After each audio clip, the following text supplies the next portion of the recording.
Tuesday, January 22nd, 2008. Please turn all cell phones and pagers off during the meeting. Thank you. Food enough. Okay, see, can I have the flag salute? David, please? Yes. Please repeat after me. Allegiance To the flag of the United States of America and to the republic for which it stands, one nation, under God, indivisible, with liberty and justice for all. Sue, would you please do the invocation? Yes, thank you. Blessed Father, we are thankful to be here tonight. We're thankful for the people who are working so diligently with our Hawaiian Gardens Little League to make this the best season ever. We thank you that we're able to give the monetary donation to them to help further the hopes and dreams of these little boys and girls. Father, we just ask a special blessing on all of the family that have illness in their family or the caregivers of the people who are ill. And we just want to give you all the praise and the honor and the glory. Keep your watch care around us and your loving arms around us also, Lord. Thank you. Amen. We have We need presentation. roll call. Roll call. Oh, I'm sorry. Roll call, please. Councilmember Heckerman? Here. Councilmember Farfan? Here. Councilmember Gomez? Here. Mayor Pro Tem Schultz? Here. Mayor Canada? Here. You have a quorum. Thank you. I just wanted to give our money away fast. Presentation of a monetary donation to the Hawaiian Gardens Little League. There's someone's here. Two. Down there? Yeah. Okay.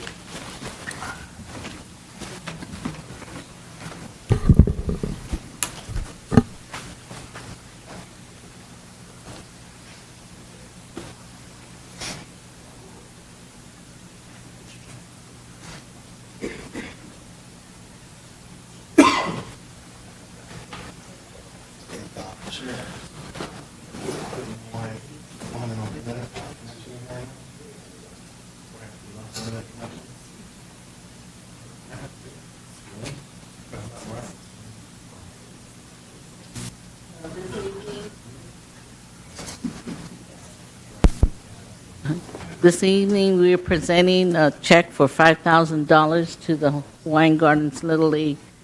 We know these new board members and coaches will do an outstanding job for our children.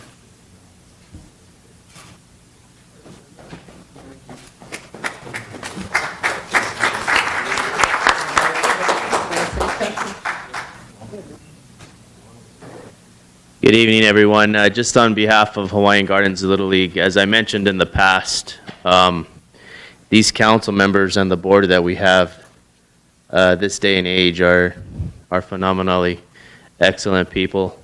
They've been getting a lot done in this city, not only in helping people out with donations, but also moving a lot of projects and redevelopment stuff. The city's come a long way. I was born and raised in the city for the last 28 years. So I've seen the city way back when we had dirt roads. So you could imagine, what the city is like now as to what it was before. And I'd just like to congratulate them for the tremendous amount of effort that they've been putting into this city as well. On behalf of the Hawaiian Gardens Little League, thank you very much for this $5,000 donation. And we look forward to a great season and seeing you guys out there.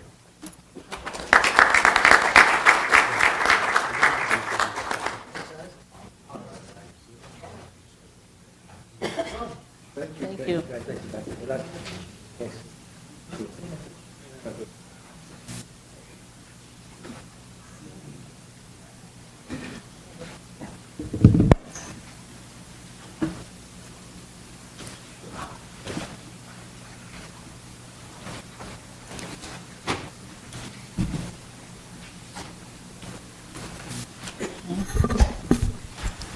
Okay, oral communications.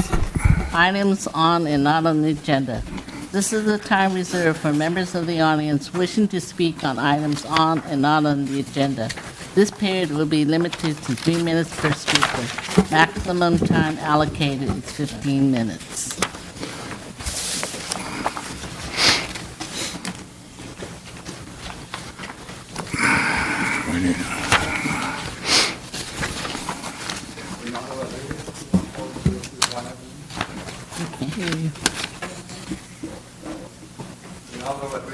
Oh.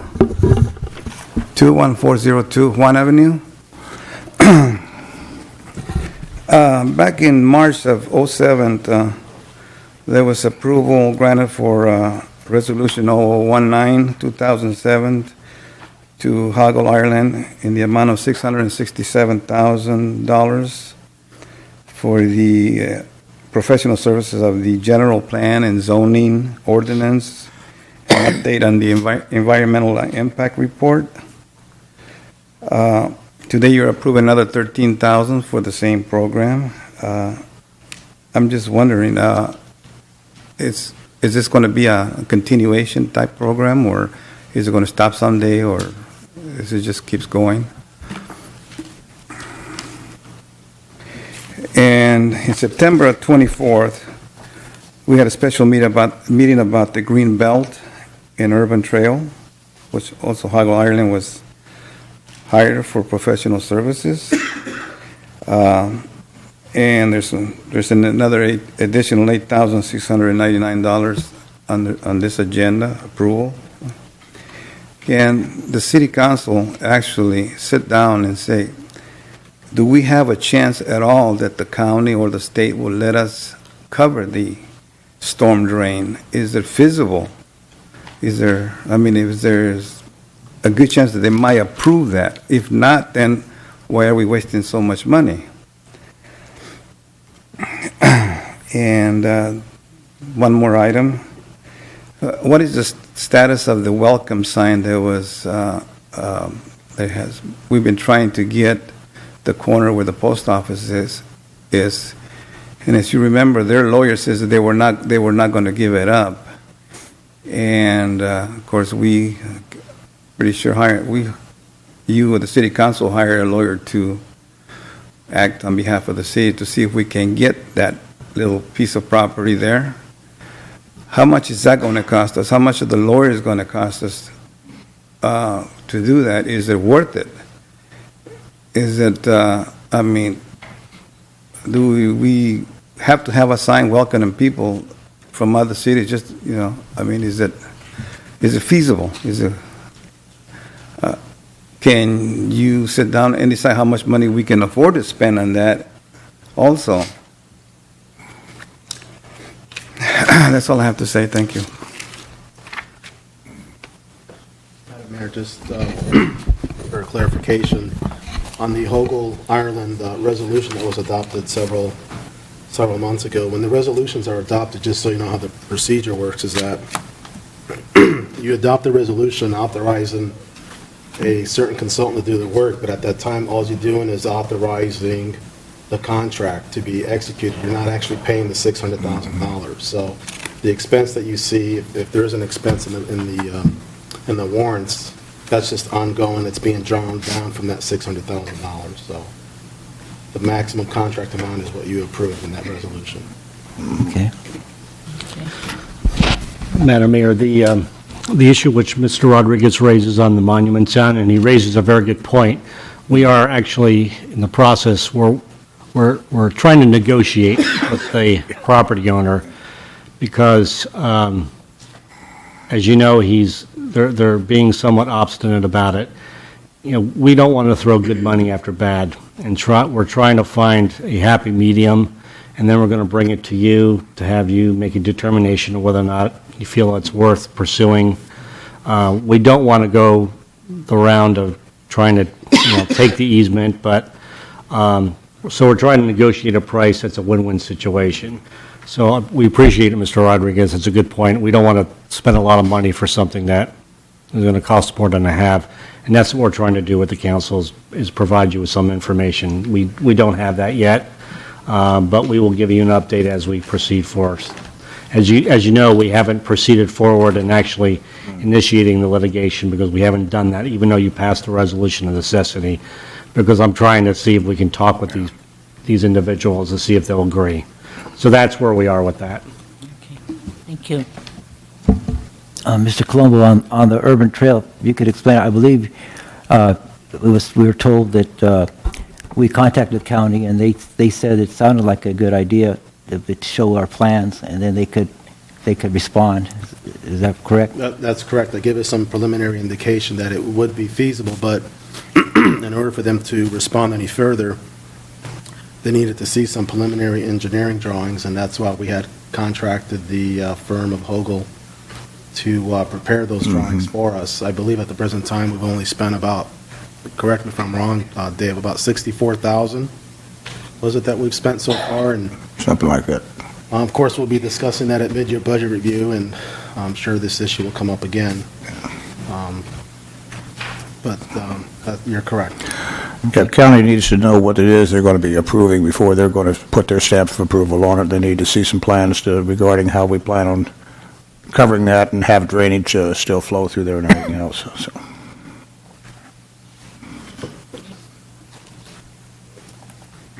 A resolution, A1. Adopt resolution number 004-2008, the request of the Community Development Department to award the construction contract for the Hawaiian Gardens Library and Public Safety Center to PCN3 Inc. in the amount of $2,325,613.40, and to amend the 2007-2008 fiscal year budget for an additional amount of $778,175.00. This agenda item was continued from January 8, 2008. Staff report, please. Yes, Honorable Mayor and members of the City Council. Back on November 13, 2007, the City Council had approved the plans and specification for the Library and Public Safety Center project. On December 27th, we had received 7 proposals for the Public Safety Center and Library. 14 contractors actually had purchased the plans and specifications. However, only about 7 of them responded. Of the 7, as you see in the second page of the staff report, well, starting from page 1, there's an outline of the bid results, with PCN3 being the low bidder of $2,325,000, $613.40. We anticipate that if the contract is awarded to PCN3, this resolution basically would authorize construction, and hopefully we would start on February 1st. The demolition of the interior of the structure has already commenced, so this would make it a little bit easier, and we did that in order to save some time. There has been some issues, though, with the low bidder and the second low bidder. We've been going back and forth with the legal firms, and we've had our law firm, Mr. Kavanaugh, involved in helping us out, and we believe that PCN3 is the low bidder and most responsive as well. So we are recommending that PCN3 is awarded the contract. I'm not sure if John wants to add anything else to this, but I think we both concur on that. Yes, Madam Mayor, members of the City Council, if I could, I'd like to go through just some background information on this for the record so that everybody's clear and why we arrived at the decision we arrived at. So if you can bear with me on kind of the boring legal background education, I appreciate it if you can just bear with me for a little bit. But essentially, and we've taken this very seriously because there was a protest letter issued from the number 2 bidder, and we appreciate the severity and importance that when someone submits a protest letter, we want to make sure that before we present information to the City Council, you make an informed decision on what it is that you're actually deciding on with respect to that. And so there was a number of correspondence that was submitted back and forth between the second lowest bidder, AWI, and the lowest monetary bidder, which is PCN3. What we did was that we evaluated and assessed the arguments on both sides, made an independent review and assessment, and then came out with our conclusion. And speaking with the city engineer, Mr. Colombo's department, and we've basically come to the conclusion that the low monetary bidder would be qualified to perform the work under this contract for the library project. Now, basically, what we're required to do, and we're bound by the rules of what state law is with respect to reviewing this, but in all public works contracts, unlike professional services,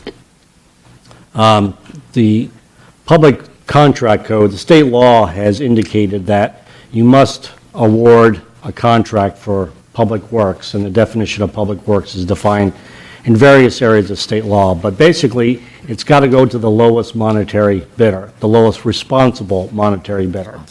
We all know, you've heard that phrase before a number of times. So it's not so much a matter of, is a person, like a professional service, if you hire an architect, you go for an architect who's highly qualified, not necessarily one who offers the cheapest price. But in public works contracts, your primary concern is at the lowest amount, and that saves taxpayers money. The sticky thing about that is that although we're held to that standard, we also have to look at not only the lowest monetary bidder, but we also have to look at whether or not the bid that the bidder submits is responsive, and determining whether the bidder is responsible. So it's a three-part test that we look at when we evaluate the lowest monetary bidder. Essentially, in the case we have here, we looked at the bids coming in, and the first part of the test is fairly easy to ascertain, because what we do is that we just list the number of bids that come in when we open up the bids, and we look at what the price is. And it's fairly easy to satisfy the first part of the test. Who's the lowest monetary bidder? Well, we got the lowest monetary bidder, and that was PCN3 at $2,325,613.40. AWI came in at a close second at $2,648,820.83. So the first part of the test was fairly easy to ascertain. PCN3 came in as the lowest monetary bidder. Now, it doesn't end with that, because the protest letter that we received from AWI was contending that PCN3's bid was not responsive. Now, what does that mean? That basically means that when the city prepares bid documents, bid specifications, and that's an area which is very, very technical, so this is Richard's world, if you will, and but when the bid specs are all put together, the key component is whether or not the bid that's submitted on its face will do the job that the bid specs demand. So in other words, the bid specs are kind of the requirement, and the bid is the submission of it saying, did the two match up? If the two match up, then it's a responsive bid. The third criteria is, okay, you can have the lowest monetary bidder. The person may be responsive, but is the person responsible? And what we do, historically, what we do always invariably is we check out references. We call references for all the bidders. And we see what experience they've had in public works projects, what's their history been like, the credibility, time-wise, and we determine that the responsibility end of it. My understanding in talking with Richard is that they've contacted the references that PCN3 has given. The references check out fine. We've been told that they've done a compliant job in preparing and performing on the contracts that they have been asked to perform. So we do know that they do their work, they do it well, and they do it on time. So the responsible part we have met. So we're back to the second one. Are they responsive to the bid? Okay. And what we've done is that we've kind of ferreted out a lot of the allegations that were thrown against each of the bidders. I know that AWI has made some allegations, and PCN has made some allegations at AWI. With respect to the allegations that PCN3 has, we have found that those lack really any merit because it's not really relevant to that. So we've thrown those out.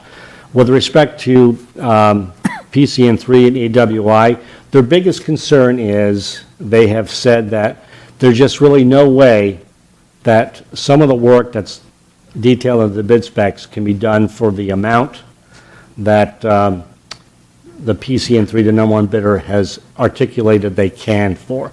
So their biggest bone of contention is that they're not identifying subcontractors as required under state law. And I'll go back really quick. There's a state law requirement that when you submit a bid, you have to, by law, identify who your subcontractors are if those subcontractors are to perform anything greater than 0.5% of the bid price. So in other words, if PCN3 bids is $2,325,000 and you take 0.5%, it comes out to about a little more than $11,000. So if any subcontractor is going to perform work in excess of that amount, they're required to list that subcontractor so that we can see who the subcontractor is. There's a state law reason for that. Basically is they wanted to keep general contractors from submitting a bid, and then after getting an award, they go out and they start to bid shop. So we know who the contractors are. The number one bidder has indicated that, yes, we do have some subs that are going to be doing some work. However, they are not going to be doing work that's going to be in excess of the 0.5%, so we don't need to identify them. They've indicated to us, they've indicated to the city engineer that they are going to be doing much of their work in-house, that they have people that they use, okay? That's not, typical, that's not, something that happens all the time, but it's not out of the ordinary either. You will see prime contractors where they'll come in and say, we can do pretty much everything. It's an in-house firm. So we looked at that, and even though that there was a big discrepancy with respect to whether or not they could perform certain work, and there was specifically they were identified as some of the roof work couldn't be done for this amount. They were getting bids. The second bidder was articulating and they were getting bids for much, much higher than what the prime contractor was. And, there's reasons for that, but the bottom line is that state law does not require us or does not impose upon the agency to second guess what an individual says they can do the bid for. It may look like it's kind of low, but we have to, as required by law, we are required to look at the face of the bid, at the face of the bid. So if a bidder comes in and says, I can do this contract for this amount, we have to assume that it's accurate information. If it turns out that it's not accurate information, we as a city have a remedy against that contractor at some point in time later. But our remedy is not at the point where we award the contract. We get to take it at face value. So we have to understand that when they say we're going to do it in-house, and the law does allow you to do that. It just requires that if you're going to be subbing out or having anybody else do work that's in excess of 1%, you have to list them. If you do not have anybody, you do not have to list them. And in fact, the law basically makes the assumption that the prime contractor agrees to do the work themselves. So we have to take that at their face value. As a result, much of the contention with respect to whether or not they're qualified to do some of the work, we've had to basically assume that they will, because they said that they will do it in-house. So we have felt that the allegations against the number one bidder with respect to whether or not they can do it for the price or they have the requisite licensed individuals, professionals, we have found that under the law is not persuasive when we look at the facts and we look at the bid specs and also the bid proposal. However, with that said, we did identify one item in the bid that the number one bid has submitted, which we feel is not in strict compliance with our bid specifications. Cindy engineer and I talked about this. One of the things that we have required in some of the bid specs is that certain materials we identify by trade name, okay?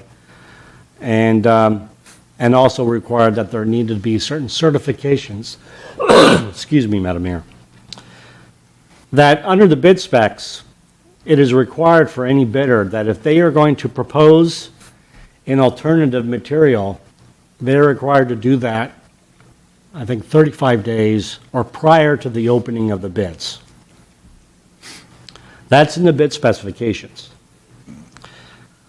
It's our understanding that the low bidder actually submitted the alternative materials, and specifically in Richard, if I'm correct, it's the roofing material, which is an alternative to the brand or trade name that we identified in the bid. Although we did say or equivalent. Now, so technically speaking, they were not compliant with the bid specifications. In reviewing the bid specs, however, we have determined that the city was probably not compliant with state law strictly with respect to the bid specifications.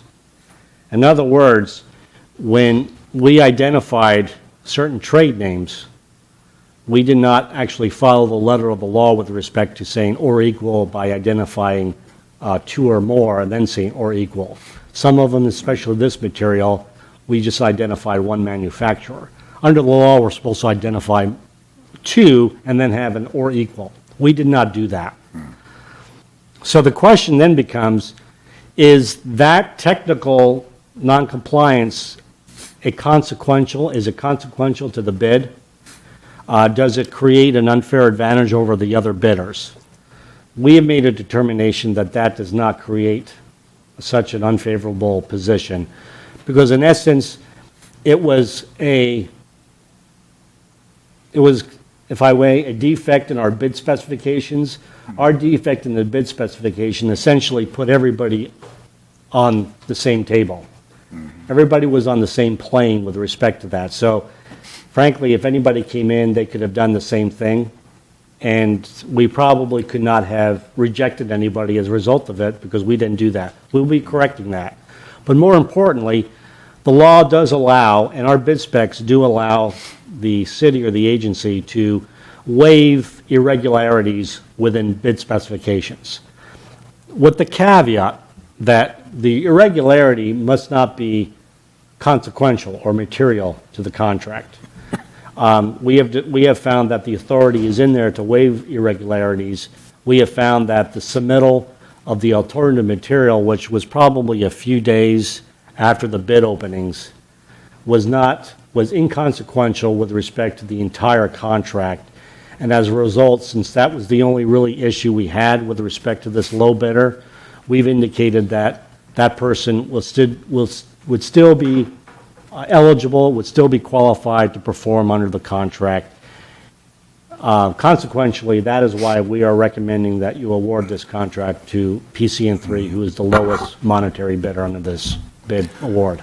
In regards to the alternative usage of roofing material and everything, are we satisfied that this roofing material is going to be good enough, along the same, as good as the original that we had discussed? And longevity? Okay. Also, getting back to checking them at face value of their bid, we also check their references to make sure they've done appropriate work in the past, don't we?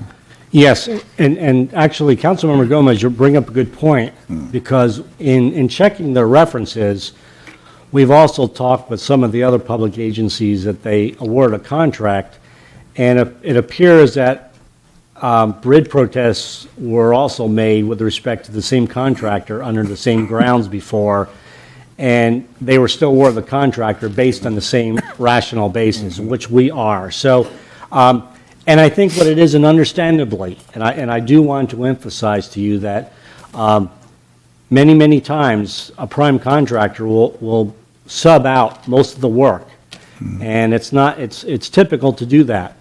You don't see too many contractors who do all the work themselves or with their own people. You just don't see it that much. And not that there's not problems associated with that, but the law does not prevent or preclude us or give us a ground for rejecting a bid based on that ability to do so.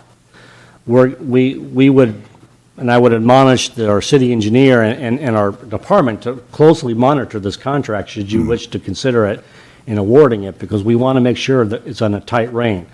But the law does not grant us the authority to reject someone just because they're doing it all themselves. So in answer to your question, Councilmember Gomez, those arguments were brought up in other references, but they all checked out. So the responsibility part of the test was satisfied in our minds. Okay.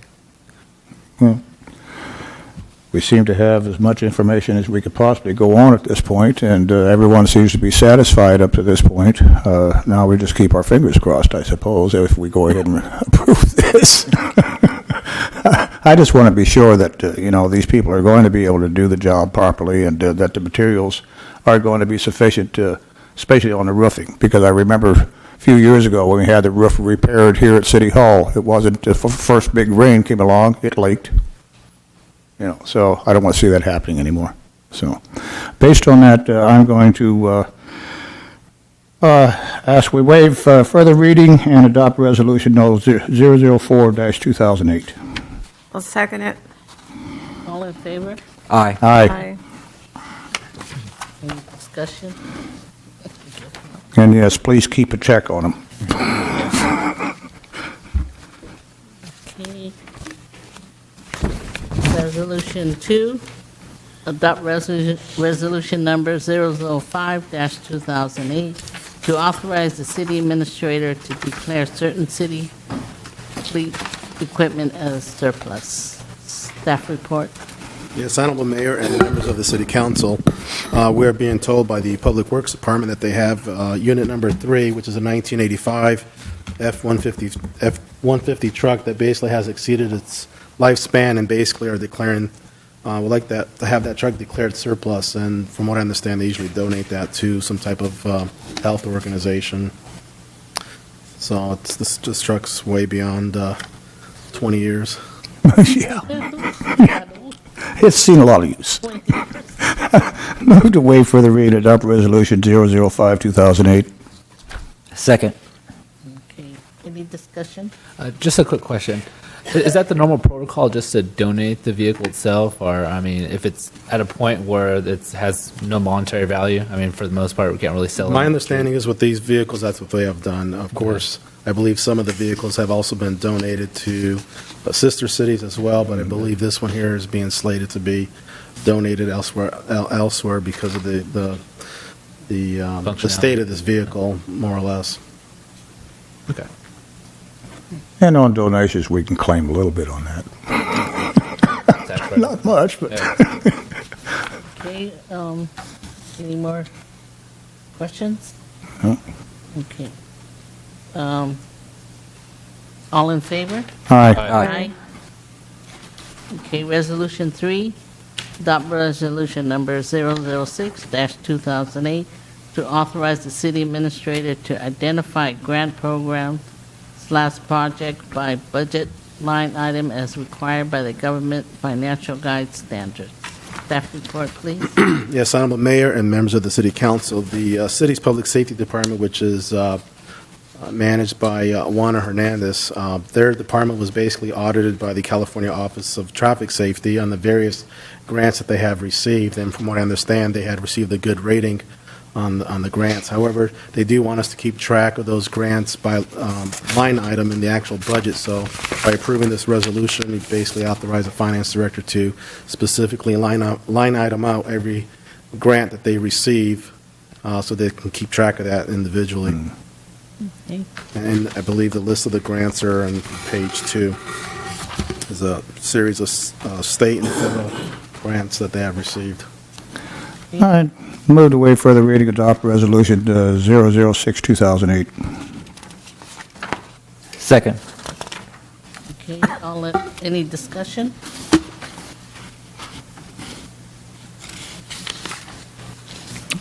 No? All in favor? Aye. Aye.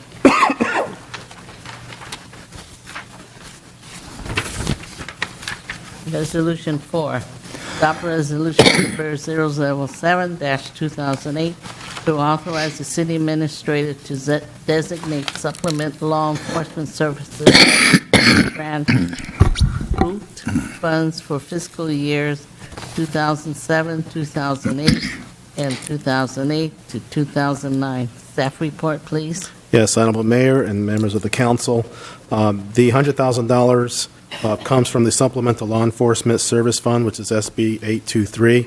And basically, this resolution appropriates these funds for the specific service to be utilized with the contract law enforcement, which is the Los Angeles County Sheriff's Department.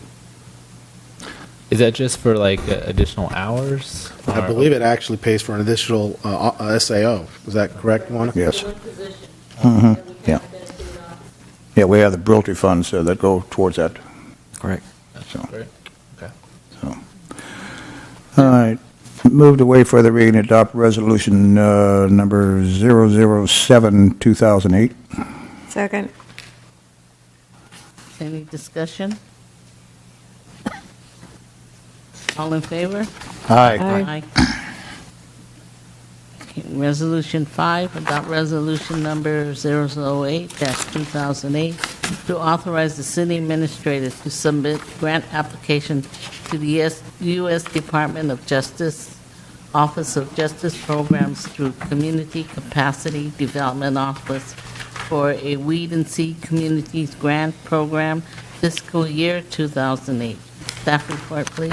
Yes, Honorable Mayor, members of the council, the Weed and Seed Communities Grant Program is an application that the Public Safety Department has made before the U.S. Department of Justice. I believe it was for $5 million, and this item had gone before the public. I'm sorry? $1 million for a 5-year period. Correct. And I believe this item had gone before the Public Safety Committee or Public Safety Commission for a public hearing. So staff is requesting that you approve Resolution 008-2008 for the submittal of the grant application. The fiscal impact to the city will be $58,000 per year.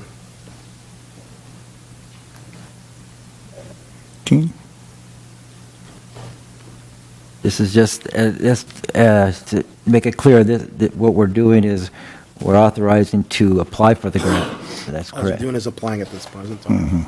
Okay, and on this also, as a member of the Safety Commission at the time this came up before us, what this does, it allows for extra funding for law enforcement, youth, and community outreach. So it's a really good program. Maybe Juana could explain a little bit more because she's the expert at it.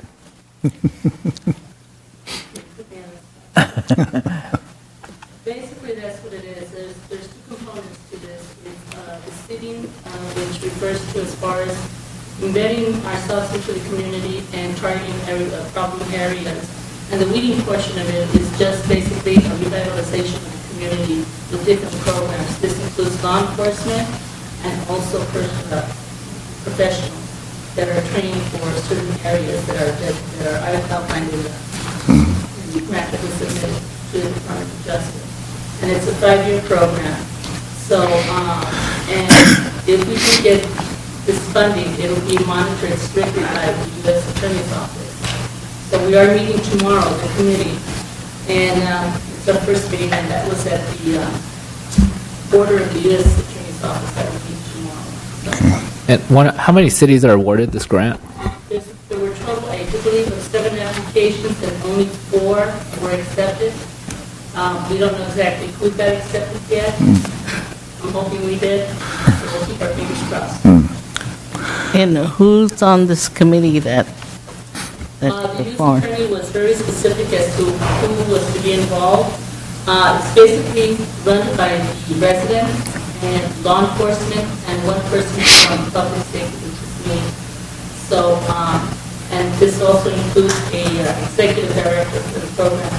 And that had to be approved by the U.S. attorney as well, with the background check.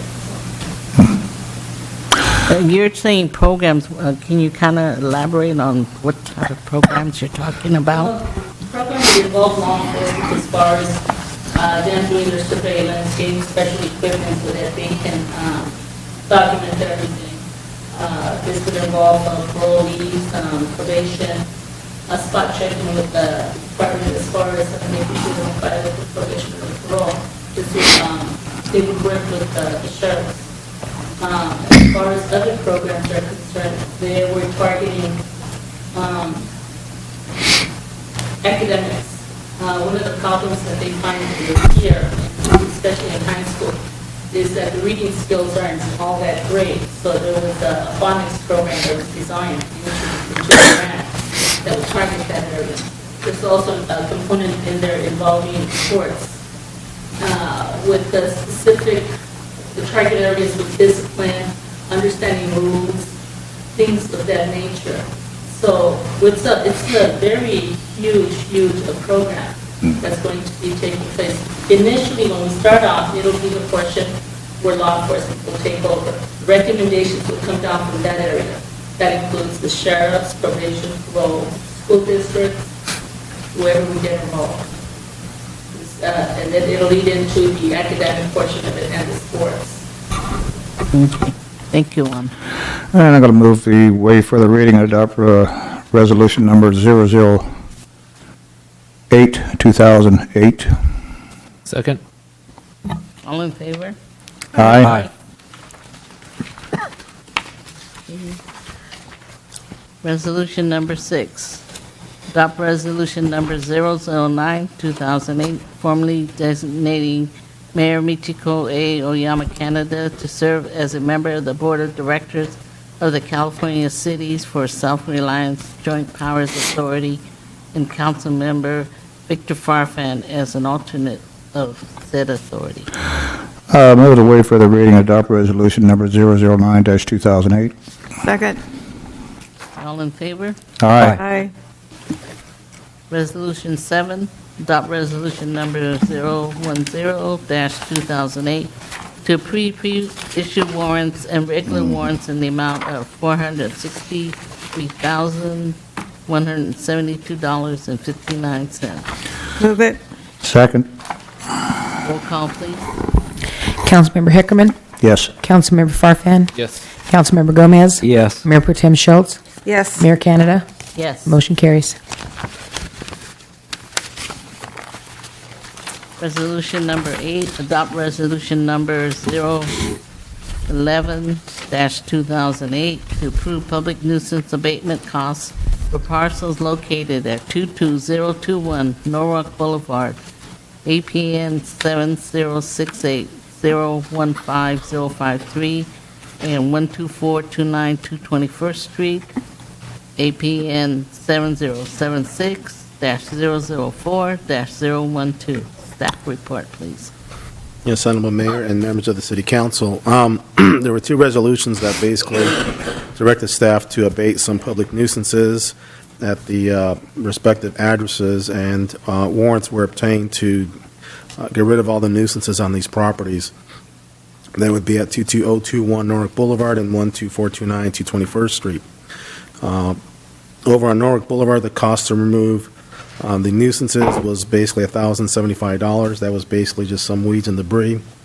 Over on the other property, which is 12429 221st Street, the cost to remove the nuisances there was $5,767.50.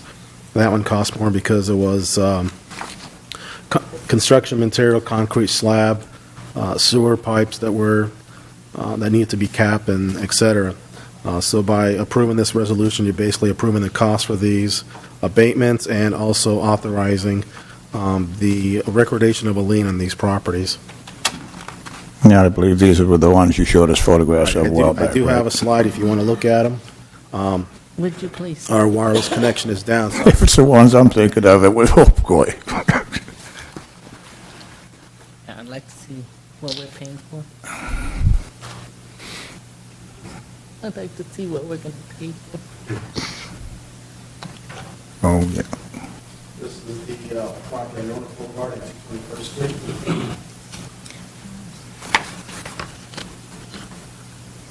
Same property, different angle. And this would be the one on 221st Street, in the residential.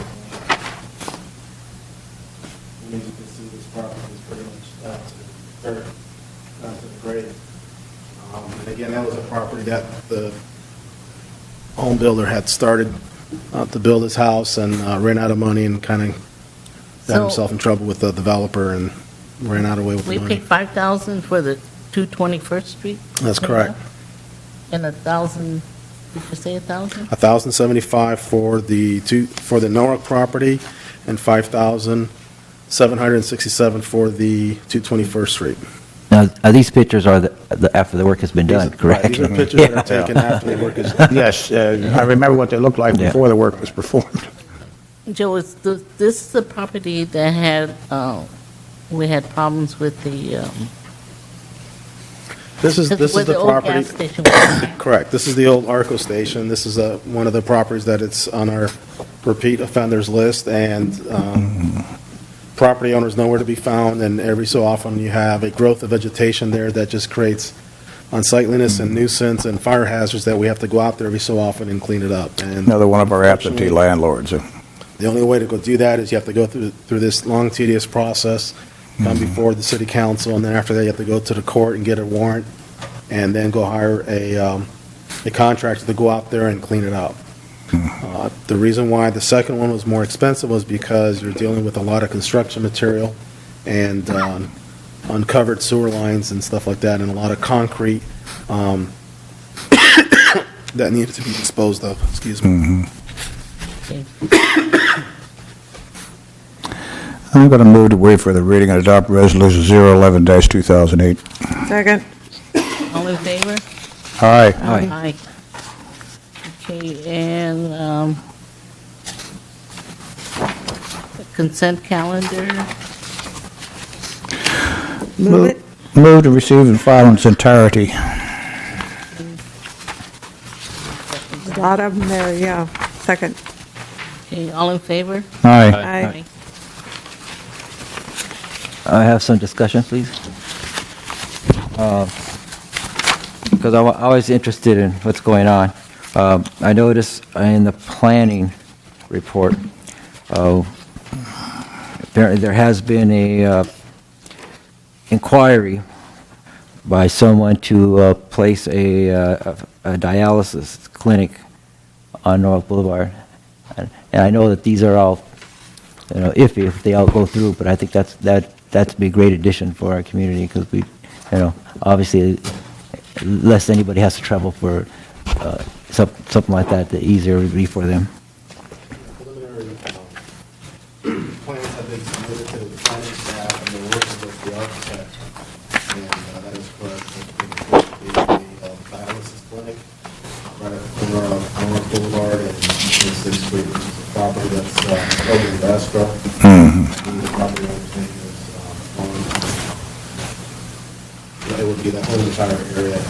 It would almost have to be. Where the house is at, right Yeah. there in the corner. And further north, there's vacant land, and then further north is a small little building where they used to do the actual sales. Because I understand under certain circumstances, they bring people in by ambulance for dialysis treatment too. So, Right. That's what I'm being told. yeah. But we're still going through the design review stage. Nothing preliminary at this point. Yeah. Is this proposal done by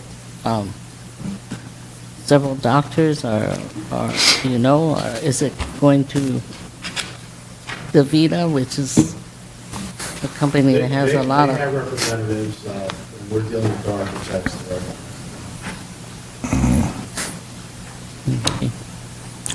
Because I think I had mentioned to you about, DaVita, though, is the name. it is DaVita? yes. Okay.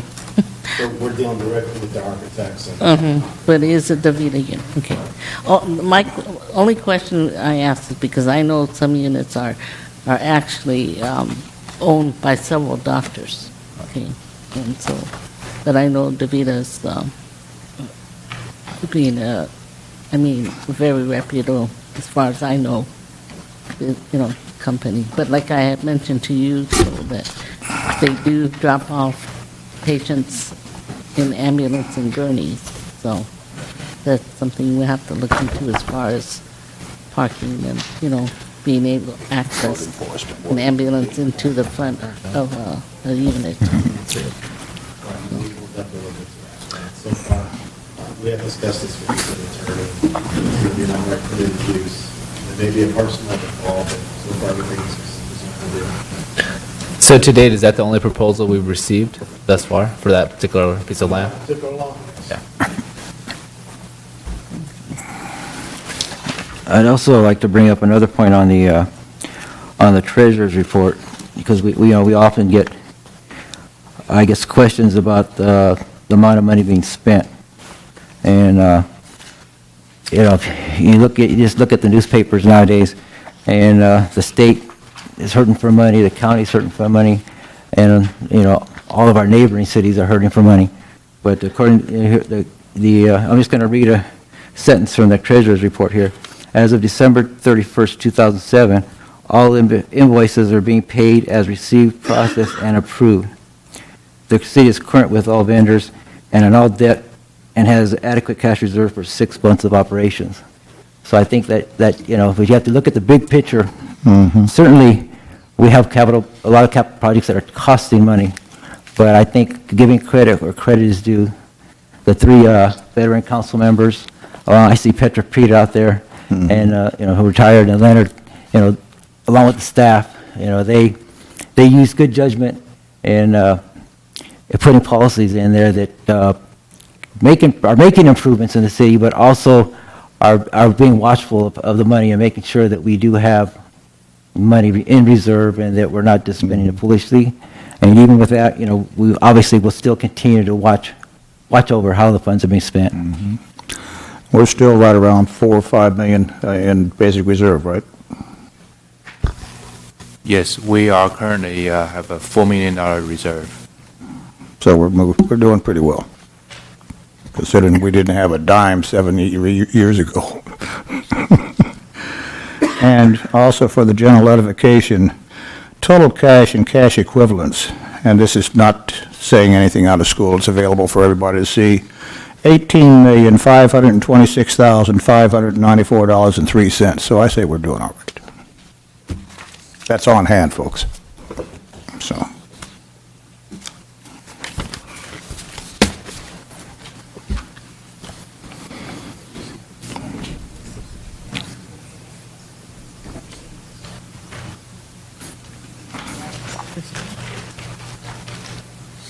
We did this already. Discussion item?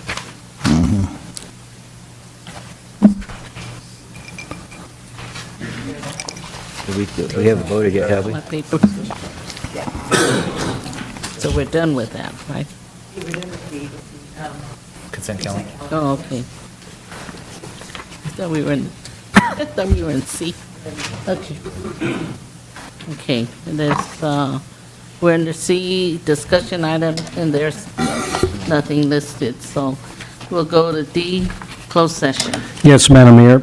The City Council will convene in closed session under Government Code Section 54956.9 under pending litigation, and the name of the pending litigation of City of Hawaiian Gardens versus Stephen Park, Estella Park, case number BC 344835. If I may, Madam Mayor, we would finish through the remainder of the City Council agenda, then recess the City Council to the Redevelopment Agency, then finish through, and then at the end of the Redevelopment and Public Housing Authority, we'll adjourn into closed session. Okay. And it'll be short. Okay, E. Promise. E, new business? None. F, oral staff reports? Yes, just a friendly reminder that this coming Sunday, January 27th, the city is hosting its first boxing show of the calendar year.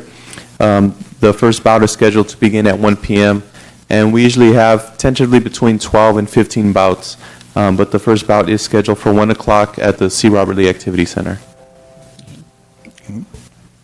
Thank you. Could we also have an update on the health fair coming up? Yes, the health fair is scheduled for Saturday, March 1st at the C. Robert Lee Activity Center. The event is being co-sponsored by Tri-City Regional Medical Center, and we actually have our next committee meeting tomorrow morning. But the general plans, Tri-City is going to have some of their doctors on hand, along with some of their equipment, providing various screenings and testing. We will have recreational opportunities available for the youth in the community. The Red Cross Club from Artesia High School is going to operate the snack bar on that day, and we will have a variety of guest speakers in the area of health and fitness. So as we go along in the committee meetings, we'll be happy to provide you with some updates. Okay. Thank you. GRO Council Report. Madam Mayor, Go ahead. before we go any further, in preparation for the mid-year budget review, we'd like to get together, hopefully in the first part of February, so we can go through the mid-year budget review and see where we are and what changes, if any, we need to make. The finance director's already met with the department heads, or has started the process, and has met with recreation director and the public works superintendent. And so we would like to bring to your attention, or bring forward to you, a PowerPoint presentation and do this when the city administrator comes back from vacation. So we would like to get a date established ahead of time so we can plan for that, and hopefully get that going. What is the side of the council? You mentioned somewhere around, Yeah, we're open to get that going between, or the third week of February. third week. Right, starting the 11th. Tuesday and Thursdays are out for me. Wednesdays and Fridays are bad for me, but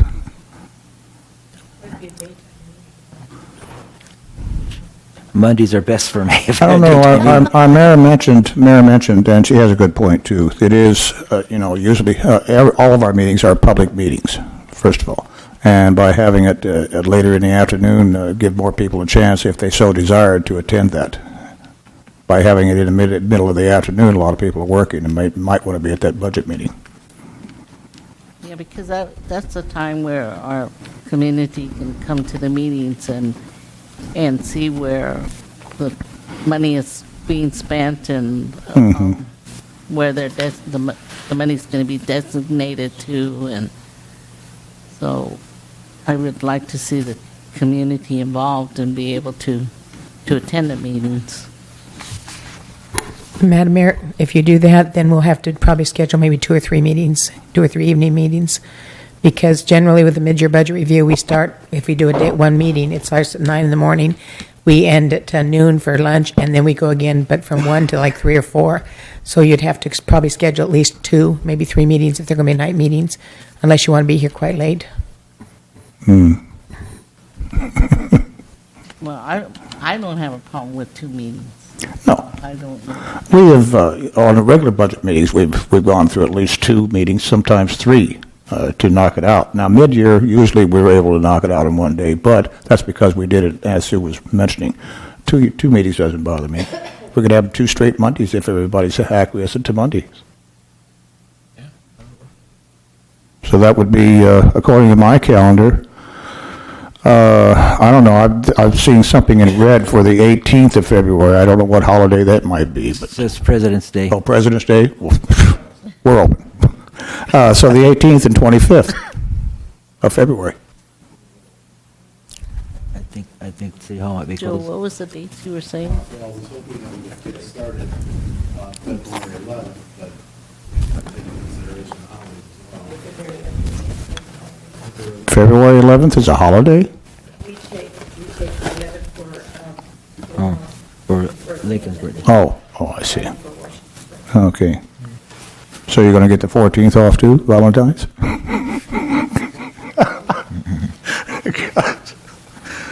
Okay. So it looks like we're still going to have to look at the 18th and 25th. But I think he said President's Day. The 18th holiday also? What day is that, a Monday or Friday? It's a Monday. No, I believe we're off on Monday on the 11th, and I believe we're off on the Friday. Oh, we got Washington's birthday, the 20th. Washington's birthday, because we take Friday, I believe. Okay. Don't hold me. So we'll just say tentatively right now, then the 18th and the 25th. Yeah. If we need 2 meetings, which possibly we will. What time, Mayor? Pushing the pencil. No, I think it's 5. Yeah, 5, I think would be ideal. 5? Sounds good. Yeah, in the council chambers. I think it'd be more convenient. Well, that way you make it fully public because it can be broadcast in Yeah. council. Yeah. Yeah. There'll be Much easier for him than have to try to do it over there in that echo chamber where we had it in the past.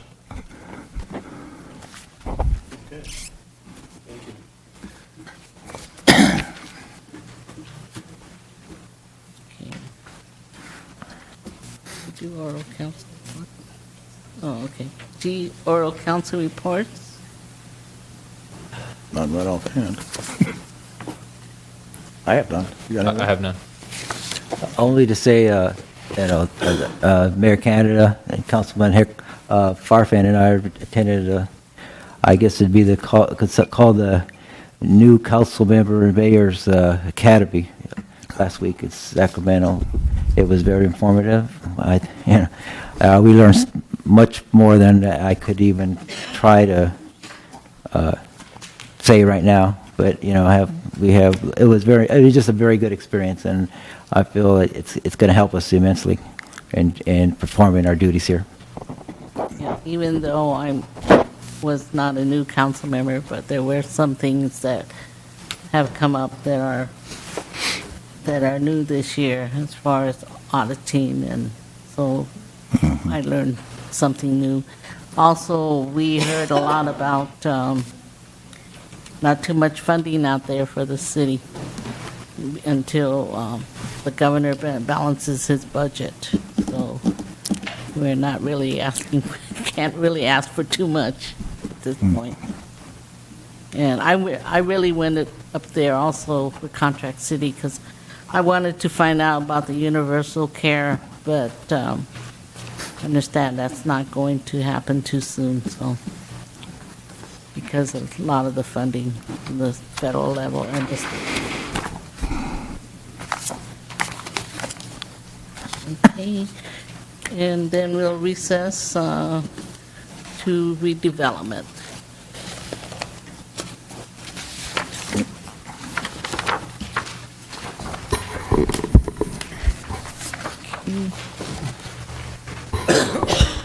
Call to order redevelopment agency meeting Tuesday, January 22nd, 2008.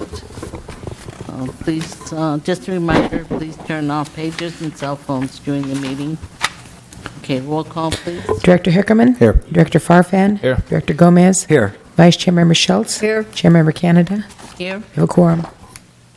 oral communication, items on and not on the agenda. This is a time reserved for members of the audience wishing to speak on agenda items on and not on the agenda. This period will be limited to 3 minutes per speaker. Maximum time allocated is 15 minutes. Oh, is that me? Your turn. Oh, okay, thank you. Good evening. My reason for coming today is that I was just concerned. Can you give us your name and Oh, my name? Okay, Yolanda Torres. And your I've been address? here. Hi, I've been here since '68. Resident of Hawaiian Gardens since '68. And the reason I'm here, my concern is, I don't know if your agenda, I don't know if you missed anything or not, if you voted anything on more police patrolling the neighborhood, if there's a budget for that or not. Over 3 million. Oh, okay, over 3 million. Sorry, I missed it. I didn't know it was in there. Okay.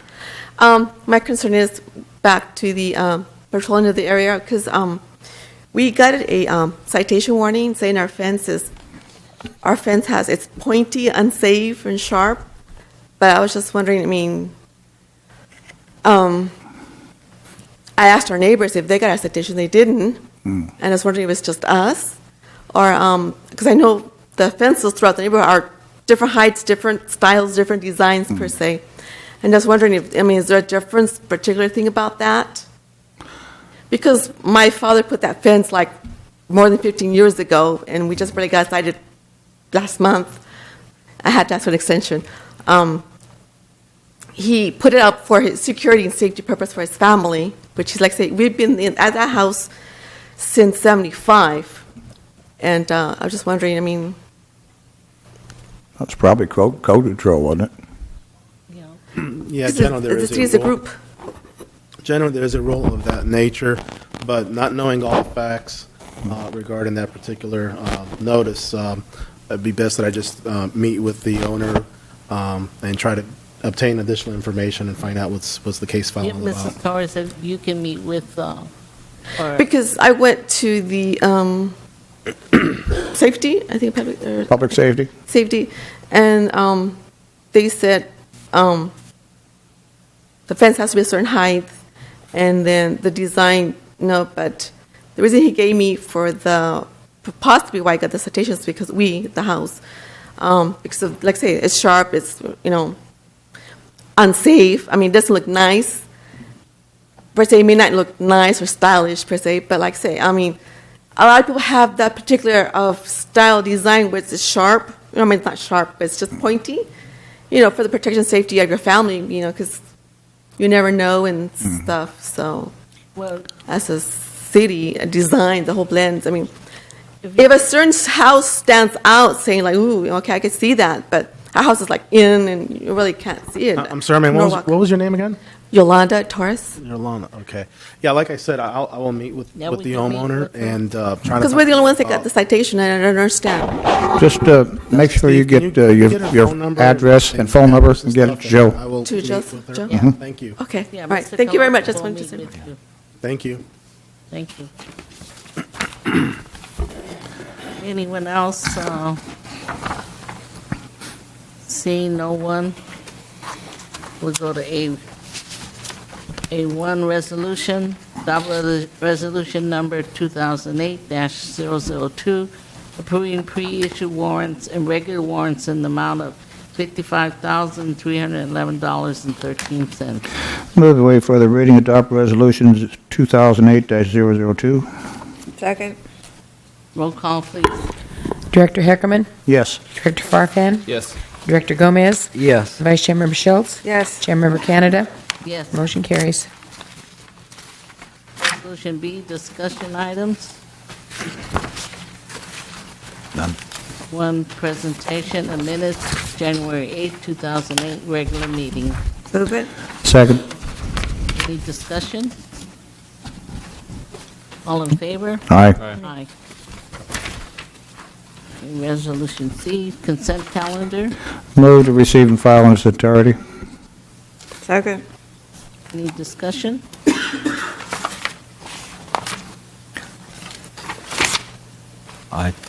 No? I know. I have a note here, but I'm trying to find out what I wrote it for. Yeah, let's time to do it now.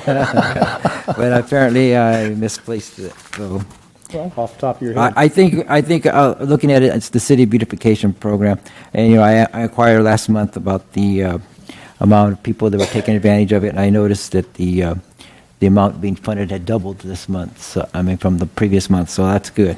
And it's another program where I mentioned earlier, that the previous council has done some good things, and I think our challenge now is to make sure that people are aware of these programs and that they take advantage of them. So anyways, there's some progress, and I like that. So.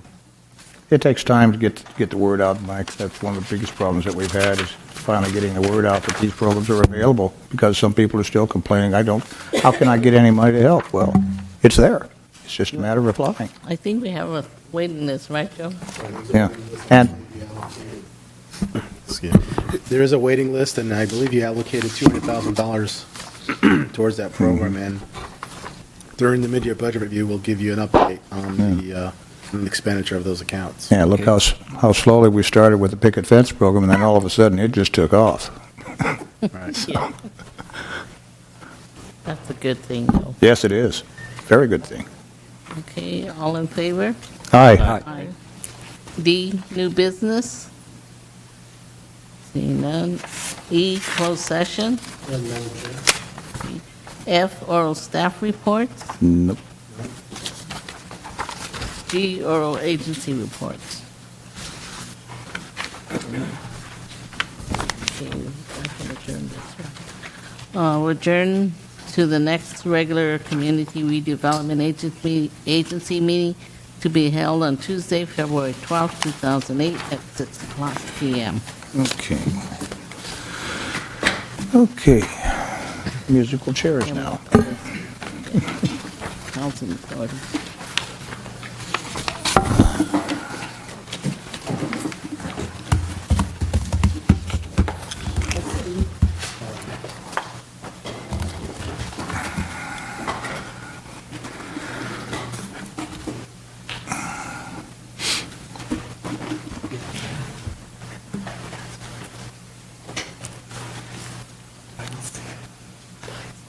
It's cold.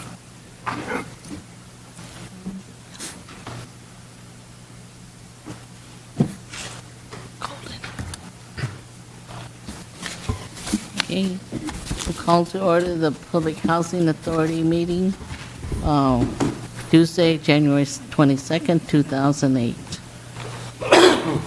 Roll call, please. Director Canoy? Here. Director Mahar? Here. Director Heckerman? Here. Director Farfan? Here. Director Gomez? Here. Vice Chairmember Schultz? Here. Chairmember Canada? Here. You have a quorum. Oral communications, items on and not on the agenda. This is the time reserved for members of the audience wishing to speak on agenda items. This period will be limited to 3 minutes per speaker. Maximum time allocated is 15 minutes. Seeing no one. Resolution A1, adopt resolution number 2008-001, approving warrants for housing assistance payments for a total of $71,930. Move to waive further reading, adopt resolution 2008-001. Second. Any discussion? No? Roll call, please. Director Canoy? Aye. Director Mahar? Yes. Director Heckerman? Yes. Director Farfan? Yes. Director Gomez? Yes. Vice Chairmember Schultz? Yes. Chairmember Canada? Yes. Motion carries. B, discussion items. Approval of minutes, December 11, 2007, special meeting. Move it. Second. Any discussion? All in favor? Aye. C, consent calendar. Move to receive and file consent calendar in its entirety. Move it. Any discussion? All in favor? Aye. Aye. D, new business. None. E, closed session. None. F, oral staff reports. None. G, oral board reports. Adjourn to the regular Public Housing Authority meeting to be held on Tuesday, February 26, 2008, at 6 o'clock p.m. Okay.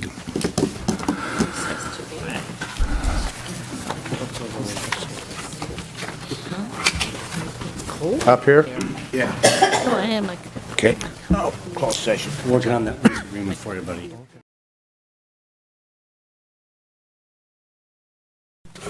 Yes, thank you, Madam Mayor. The City Council did recess to a closed session under the Government Code. No action was taken in the closed session, so there is nothing to report. That concludes my presentation. We can adjourn. Okay, we'll adjourn to the next regular City Council meeting to be held on Tuesday, February 12, 2008, at 6 p.m.